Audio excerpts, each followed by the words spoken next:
Operation जिसने Iran की सेना से लेकर उसके परमाणु मिशन तक को झटका दे दिया।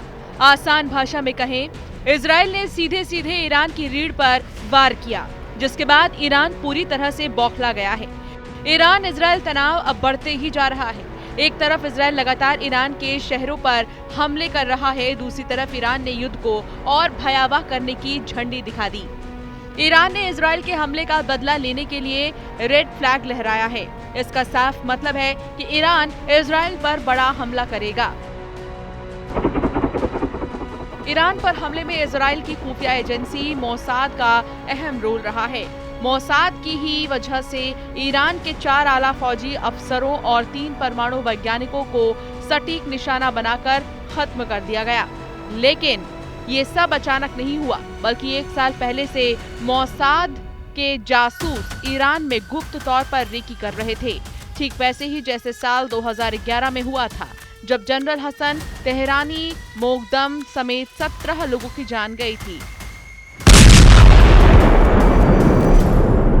इस बार फिर वही कहानी दोहराई गई। बिना किसी हलचल के इजराइल ने अपना काम कर दिखाया। इस बीच ईरान पर हमले को लेकर इजराइल का बड़ा बयान सामने आया है। आईडीएफ यानी इजरायली डिफेंस फोर्सेस ने अपने बयान में कहा है कि उन्होंने ईरान के परमाणु कार्यक्रम पर खतरे को भांपते हुए ये एयर स्ट्राइक की है। इस हमले में दर्जनों आईएएफ फाइटर जेट्स ने ईरान के कई इलाकों में सैन्य और न्यूक्लियर ठिकानों पर हमला कर दिया।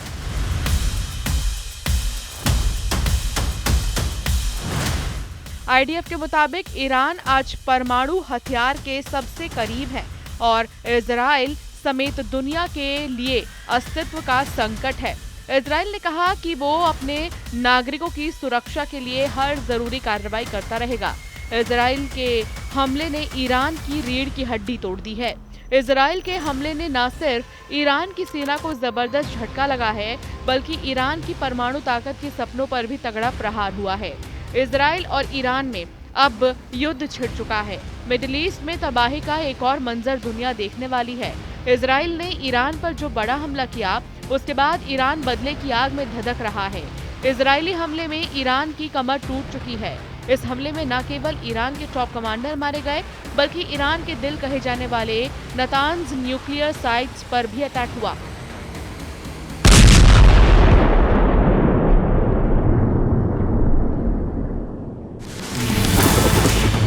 इजराइल ने आईआरसीजी के चीफ हुसैन सलामी समेत कई टॉप न्यूक्लियर वैज्ञानिकों को मार गिराया है।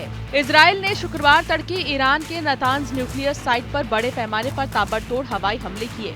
इजराइल ने इसे ऑपरेशन राइजिंग लायन का नाम दिया। इस इजरायली हमले ने ईरान के परमाणु प्रोग्राम को गहरी चोट पहुंचाई। ईरानी रेवोल्यूशनरी गार्ड्स कॉर्प्स यानी कि आईआरजीसी के प्रमुख जनरल हुसैन सलामी, खातम अल अंबिया के प्रमुख सरदार रशीद, परमाणु वैज्ञानिक doctor Fereydoun Abbasi, doctor Tehranchi Israel और doctor Abdul Hamid Minouchehr Israel के हमले में मारे गए। उधर इजराइल के प्रधानमंत्री बेंजामिन नेतन्याहू ने दावा किया है कि इजराइल ने ऑपरेशन राइजिंग लायन शुरू किया है, जो एक लक्षित सैन्य अभियान है जिसका काम है यूरेनियम के खतरे की धमकी को खत्म करना। इजराइल के अस्तित्व के लिए ये अभियान कई दिनों तक जारी रहेगा और इस खतरे को दूर करने में कई दिन लगेंगे। दशकों से तेहरान के तानाशाह खुलेआम इजराइल के विनाश की योजना बना रहे हैं। उन्होंने अपने नरसंहारक बयानों को परमाणु हथियार विकसित करने के कार्यक्रम के साथ समर्थन दिया है। हाल के वर्षों में ईरान ने 9 परमाणु बॉम्ब के लिए पर्याप्त यूरेनियम का उत्पादन किया है। इजराइल का कहना है कि उसके हमले का मकसद ईरान को परमाणु हथियार बनाने से रोकना था, इसलिए नतांज को टारगेट किया गया, जिसके बाद खुद ईरानी परमाणु एजेंसी ने बताया कि इजराइल के हमले में नतांज न्यूक्लियर रिएक्टर नष्ट हो गया है। इजराइल इसे अपनी बड़ी जीत मान रहा है, क्योंकि नतांज न्यूक्लियर साइट ईरान के परमाणु प्रोग्राम के लिहाज से उसका दिल था। ऐसे में नतांज न्यूक्लियर साइट तबाह होने से ईरान को बहुत बड़ा झटका लगा है।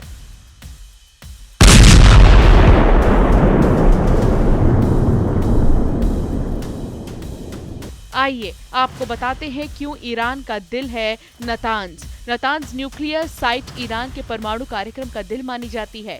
नतांज न्यूक्लियर साइट इस्फहान में है और यहाँ 2 प्रमुख फैसिलिटी हैं। पहली सतह पर और दूसरी जमीन के नीचे। ये इजरायली हमलों से बचाव के लिए बनाई गई है। नतान्ज न्यूक्लियर साइट काफी समय से विवादों में है। इजराइल समेत पश्चिमी देशों का कहना है कि यहाँ ईरान अपने परमाणु हथियार बना रहा है। नतान्ज को भारी सुरक्षा के साथ डिजाइन किया गया है। ये जमीन के अंदर गहराई में बंकर नुमा संरचनाओं में बना हुआ है ताकि किसी एयर स्ट्राइक या मिसाइल हमले से इसे बचाया जा सके।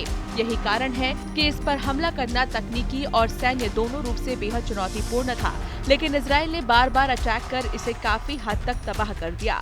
यहाँ ये भी जानना जरूरी है कि नतान्ज को कितना नुकसान हुआ है। इजरायली हमले में नतान्ज की अंडरग्राउंड फैसिलिटी को भारी नुकसान पहुंचा है। बताया जा रहा है कि नतान्ज ठिकाने पर कई सेंट्रीफ्यूज मशीनें नष्ट हो गईं, जिससे ईरान का परमाणु कार्यक्रम कई वर्षों तक पीछे चला जाएगा। इजराइल के हमले के बाद ईरान बुरी तरह से बौखला गया है।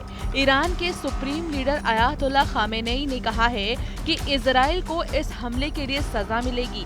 खामेनेई ने एक्स पर पोस्ट कर कहा कि ईरान की सेना इजराइल को बिना सजा दिए जाने नहीं देगी। नेतन्याहू के बयान के मुताबिक ये साफ है कि ईरान न केवल इजराइल बल्कि पूरी दुनिया के लिए एक बड़ा खतरा बनता जा रहा है और इसी खतरे को देखते हुए इजराइल ने ईरान के परमाणु ठिकानों को न केवल टारगेट किया बल्कि उन्हें काफी हद तक नुकसान भी पहुंचाया है।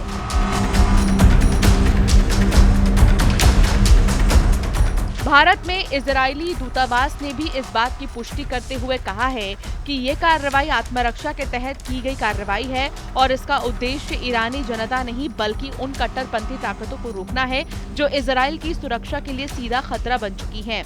IRGC के प्रमुख जनरल हुसैन सलामी की मौत के बाद ईरान ने जनरल हबीबुल्लाह सयारी को ईरान की सशस्त्र सेनाओं का अस्थायी कमांडर नियुक्त कर दिया है। इजराइल के बयान में कहा गया है कि यह फैसला अचानक नहीं लिया गया बल्कि इंटरनेशनल एटॉमिक एनर्जी एजेंसी की हालिया रिपोर्ट के बाद ये जरूरी हो गया था। इस रिपोर्ट में बताया गया है कि ईरान अब परमाणु हथियार बनाने के बिल्कुल करीब पहुंच चुका है। रिपोर्ट के मुताबिक ईरान ने इतनी बड़ी मात्रा में उच्च स्तरीय समृद्ध यूरेनियम जमा कर लिया है कि उससे 9 परमाणु बॉम्ब बनाए जा सकते हैं। चौंकाने वाली बात तो ये है कि इसमें से 1/3 यूरेनियम पिछले 3 महीनों में ही तैयार किया गया है। ईरान, अमेरिका और इजराइल के बीच परमाणु विवाद कोई नया नहीं है। ईरान सालों से दावा करता आया है कि उसका परमाणु कार्यक्रम केवल ऊर्जा और मेडिकल रिसर्च के लिए है, लेकिन अमेरिका और इजराइल को शक है कि इसके पीछे असल मकसद परमाणु हथियार बनाना है। उधर ईरान पर हमले के बाद इजराइल ने बड़ा कदम उठाया। इजराइल की सेना ने अल-अक्सा मस्जिद सील कर दी है और आम लोगों के लिए इसको बंद कर दिया है। शुक्रवार को बकरीद के बाद पहले जुमे की नमाज थी, लेकिन सभी नमाजियों को मस्जिद के बाहर कर दिया गया। इजराइल का कहना है कि ये हमला आखिरी विकल्प के तौर पर किया गया है और इसका उद्देश्य भविष्य के एक बड़े संकट को टालना है। हालांकि ईरान इजराइल के इस हमले के बाद पूरी तरह से बौखला गया है। ईरान की तरफ से इजराइल पर लगातार जवाबी हमले किए जा रहे हैं, जिसका इजराइल भी बखूबी जवाब दे रहा है।